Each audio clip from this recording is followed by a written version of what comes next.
नमस्कार, मैं हूँ आपका दोस्त विजय विद्रोही। आप मुझसे जुड़ चुके हैं, इसके लिए आप सबका तहे दिल से शुक्रिया और अगले 8-10 मिनट में आपसे जुड़े रहने की कोशिश करूँगा।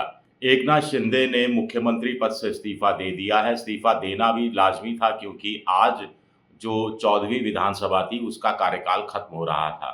राज्यपाल ने अगली सरकार के गठन होने तक उन्हें कार्यवाहक मुख्यमंत्री का पद सँभालने का अनुरोध किया है। अब बड़ा सवाल उठता है कि आने वाले एकाध दिन में क्या शिंदे दोबारा से मुख्यमंत्री पद की शपथ लेंगे या बागडोर देवेंद्र फडणवीस के हाथ में समा दी जाएगी? कुल मिलाकर कुछ लोग मजाक-मजाक में कह रहे हैं कि क्या बीजेपी आला कमान ने, क्या मोदी और अमित शाह ने एकनाथ शिंदे का सचिन पायलट कर दिया? क्या आला कमान ने एकनाथ शिंदे का टीएस सिंहदेव कर दिया? क्या आला कमान ने एकनाथ शिंदे का ज्योतिरादित्य सिंधिया कर दिया? या कुछ लोग तो कह रहे हैं डीके शिव कुमार टाइप तो नहीं कर दिया। ये सवाल इसलिए उठ रहे हैं क्योंकि टाइम्स ऑफ इंडिया में आज एक खबर छपी है, जिसके अनुसार शिवसेना एकनाथ शिंदे के पार्टी के सूत्रों का कहना है कि अमित शाह, जेपी नड्डा के साथ जब बैठकों का दौर चल रहा था, चुनाव से पहले सीटें फाइनल हो रही थी, तब आश्वासन दिया था कि चुनाव एकनाथ शिंदे के नेतृत्व में लड़ा जाएगा और एकनाथ शिंदे ही फिर से मुख्यमंत्री बनेंगे। ठीक उसी तरह जैसे नीतीश कुमार कम वोट हासिल करने के बावजूद, कम सीटें हासिल करने के बावजूद बीजेपी हो या आरजेडी उनको मुख्यमंत्री बनाती रही है। लेकिन अफ़सोस महाराष्ट्र के नीतीश कुमार शायद नहीं बन पाएँगे एकनाथ शिंदे। क्या वाक़ई में ऐसा होगा? एकनाथ शिंदे भी हिचकिचा रहे थे, मुख्यमंत्री पद छोड़ना नहीं चाह रहे थे। स्वाभाविक है कि अगर उन्हें ही मुख्यमंत्री बनाया जाना होता, तो आज ही मुख्यमंत्री बना देते। ये इस्तीफ़ा देना, कार्यवाहक मुख्यमंत्री की भूमिका निभाना, फिर दोबारा शपथ ग्रहण कराना, कोई मतलब नहीं है। तो इससे तो साफ लगता है कि मुख्यमंत्री पद शायद एकनाथ शिंदे को नहीं मिल पाए। सूत्र ये भी बता रहे थे कि अमित शाह की तरफ से वादा किया गया है एकनाथ शिंदे को कि अगर वो 40 से ज़्यादा सीटें ले आएँगे, तो मुख्यमंत्री बनने की संभावना बन जाएगी। वो बन भी जाते अगर बीजेपी 80-85 पर अटक जाती। लेकिन बीजेपी 132 पर पहुँच गई, तो ऐसे में एकनाथ शिंदे को मुख्यमंत्री बनाने की कोई ना तो पॉलिटिकल मजबूरी है और ना ही कोई नैतिक मजबूरी है। नैतिक मजबूरी इसलिए क्योंकि राजनीति में नैतिकता, शुचिता, वादा कोई देखता नहीं है। आपको ध्यान होगा कि 2018 में जब राजस्थान, छत्तीसगढ़, मध्य प्रदेश के विधानसभा चुनाव में कांग्रेस की अच्छी जीत हुई थी, तब ये वादा किया गया था, ये खबरें आई थी कि सचिन पायलट को कहा गया कि मुख्यमंत्री बना देंगे राहुल गांधी की तरफ से। इसी तरह ज्योतिरादित्य सिंधिया के लिए आश्वासन दिया गया, इसी तरह टीएस सिंहदेव के लिए आश्वासन दिया गया। ढाई-ढाई साल बाद परिवर्तन हो जाएगा, लेकिन कुछ नहीं हुआ। अब सवाल उठता है कि एकनाथ शिंदे अगर डिप्टी सीएम बने, तो क्या 2.5 साल के लिए होंगे या पूरा 5 साल उनको डिप्टी सीएम का पद सँभालना पड़ेगा? वो हिचकिचा रहे थे, अड़ गए थे कि मुख्यमंत्री पद नहीं छोड़ेंगे, क्योंकि उनका कहना था कि शिवराज सिंह चौहान की तर्ज पर लाडली बहना योजना वो लेकर आए। लाडली बहना योजना का विस्तार प्रचार लाडली बहना योजना के रूप में महाराष्ट्र में उन्होंने किया, इसीलिए उनको श्रेय जाता है कि महायुति को दोबारा सत्ता में लाए।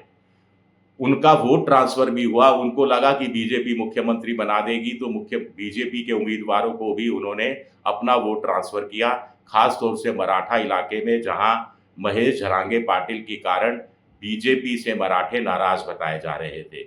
ऐसे में उनको लग रहा था कि उनकी दावेदारी पुख्ता है, मजबूत है और फिर एक और तर्क दिया जा रहा था उनकी तरफ से, एकनाथ शिंदे गुट की तरफ से कि तर्क क्या दिया जा रहा है, पहले बाद में बताऊँगा।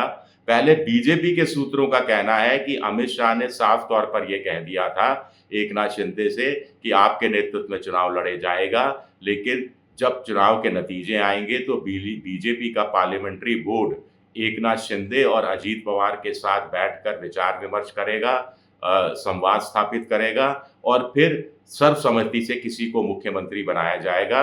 यानी अमित शाह की नज़र में एकनाथ शिंदे 100% वाले मुख्यमंत्री नहीं थे, वो सीटों के ऊपर निर्भर करता था। अब सीटें ही ऐसी उल्टी आई कि क्या कर सकते हैं एकनाथ शिंदे।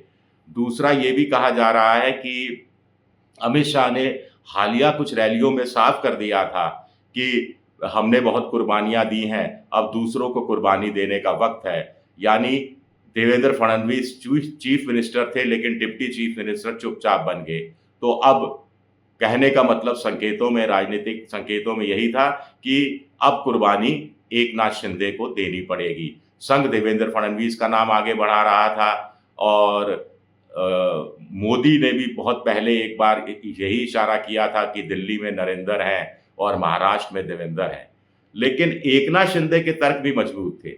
एकनाथ शिंदे का कहना था कि अभी बीएमसी का चुनाव होना है, बृहन मुंबई महानगर पालिका का 50,000 करोड़ का बजट होता है और जो मुंबई बीएमसी पर कब्जा करता है उसका मुंबई में विधानसभा और लोकसभा की सीटों पर भी मोटे तौर पर कब्जा हो जाता है और बहुत सी स्थानीय नगर पालिका, नगर परिषद, नगर निगम के चुनाव बाकी हैं और ऐसे में एक अच्छा इम्प्रेशन जाएगा अगर एकनाथ शिंदे कंटिन्यू करते हैं, क्योंकि इन चुनाव में मराठा वोटों की भी भूमिका रहेगी।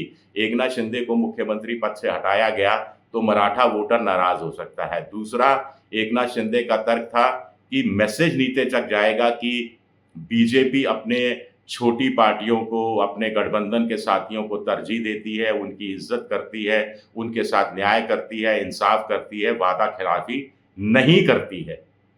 तो इस उम्मीद में तो खरे नहीं उतरी बीजेपी, एकनाथ शिंदे जैसी उम्मीद कर रहे थे।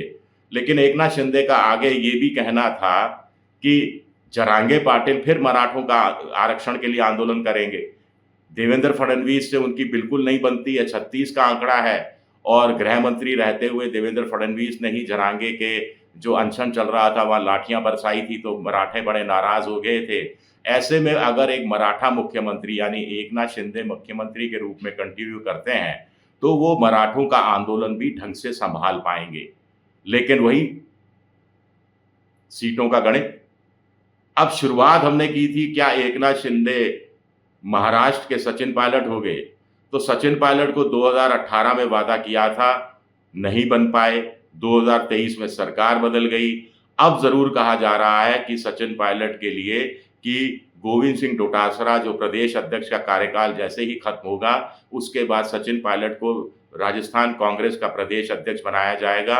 उन्हीं की अगुवाई में 2028 का विधानसभा चुनाव लड़ा जाएगा और कांग्रेस जीती, जो हर 5 साल बाद का नियम है बदलने का सत्ता, तो सचिन पायलट मुख्यमंत्री होंगे। तो सचिन पायलट का 10 साल का वनवास शायद 2028 में पूरा हो जाए। तो एकनाथ शिंदे को भी अगले 10 साल तक इंतजार करना पड़ेगा या 2.5 साल बाद हो जाएगा। एक और बात है कि उप मुख्यमंत्री पहले कहा जा रहा था कि एकनाथ शिंदे बनना नहीं चाहते, अब क्या वो वाकई में बनना चाहते हैं, उनको लग रहा है। फिर कहा जा रहा था कि एकनाथ शिंदे अपने बेटे श्रीकांत शिंदे को उप मुख्यमंत्री बनाना चाहते हैं। मुझे लगा कि शायद ये बात ज़्यादा आला कमान बीजेपी का पसंद नहीं करे, परिवारवाद की राजनीति को बढ़ावा देने का। फिर कहा गया कि एकनाथ शिंदे अपने किसी खास विधायक को डिप्टी सीएम बना देंगे, लेकिन ऐसा लगता नहीं कि खास विधायक को डिप्टी सीएम बना दिया, खुद मंत्री भी नहीं बनेंगे। जब जो डिप्टी सीएम नहीं बनेगा वो फिर मंत्री पद लेकर क्या करेगा, और उससे अच्छा मैसेज भी नहीं जाता। खैर, देखना दिलचस्प होगा कि आगे क्या कदम उठाती है आला कमान और एकनाथ शिंदे को मनाने में किस हद तक वो कामयाब होती है और राजनीति क्या मोड़ लेती है। शुक्रिया, मेरा वीडियो देखने के लिए बहुत बहुत शुक्रिया। पसंद आए तो लाइक कीजिए, सब्सक्राइब कीजिए, शेयर कीजिए। शुक्रिया।